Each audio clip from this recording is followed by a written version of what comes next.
All right, so right away we're going to start with the kick drum. Very important element, if not one of the most important elements for house music especially. I'm going to find a starting point. Let's just lay down a couple MIDI notes.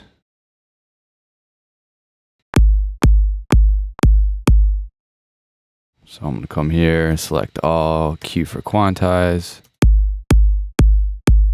This is a good example of how we'll start from a preset, but the kick probably isn't going to sound anything like the preset when we're done. So we got these live kicks.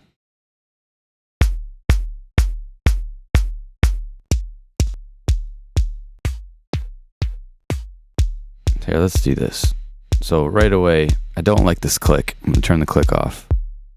What I'm going for is having like just a round subby kind of kick. So I'm not going to do much, but just use the sub and then with a little bit of processing on it. Or maybe a lot. We'll see how it goes. So first thing I'm going to do, I'm going to bring a little of this low mid back into here. And the EQ. A way we're going to get this to kind of bite through a little extra is with some distortion. I'm going to turn the distortion up a little bit, which we can't hear it because the mix is down. So let's turn the mix up. I have it on the wave setting.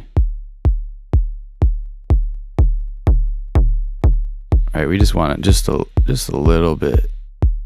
I'm going to bring it towards low pass.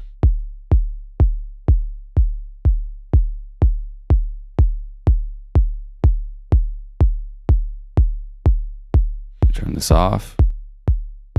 All right, so it makes quite a difference. I'm going to pull it back a little bit because we don't want to distort too much before we get into all the other processing just yet.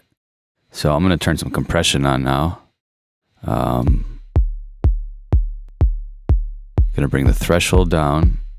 All right, so this is where the compressor is going to hit. Turn the ratio up. How much compression we're going to use. So we got a little bit hitting here. I'm going to turn the makeup just to make up for this is what we're kind of losing right there. And then we have the attack. So I'm going to turn this up so that the tip of that kick drum sound is going to sneak through before the compressor turns on. So that kind of gives us this nice little pop. Right, without it. With it. It's a nice little pop. And I'm going to just turn this down one semitone. The pitch. The whole pitch of the sub that I'm using. Another thing I like to do is mess with the length. So how long your actual kick drum is. I do this for a lot of reasons. Mainly because this one, I just want this nice little round subby kick. But see if it's long, right? It sounds cool, but that's going to take up a lot of space that we don't want to be taken up. We want everything to have its own little place. So I'm going to make this pretty tiny.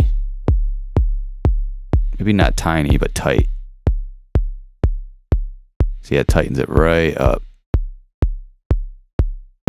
See, right about there. And then last thing we're going to do is we're going to make sure it's hitting the limiter. Right, obviously that's too much.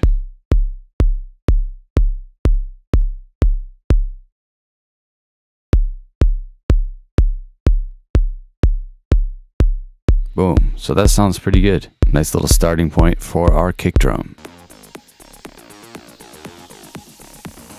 Thanks everybody for watching, commenting and indeed liking. We really do appreciate all the support we get here on our Sonic Academy YouTube channel. So if you found this video super useful, please, we'd love you to hit the subscribe button. We update the YouTube channel every week with new content. And if you want to watch some more relevant content, just click on the videos beside me.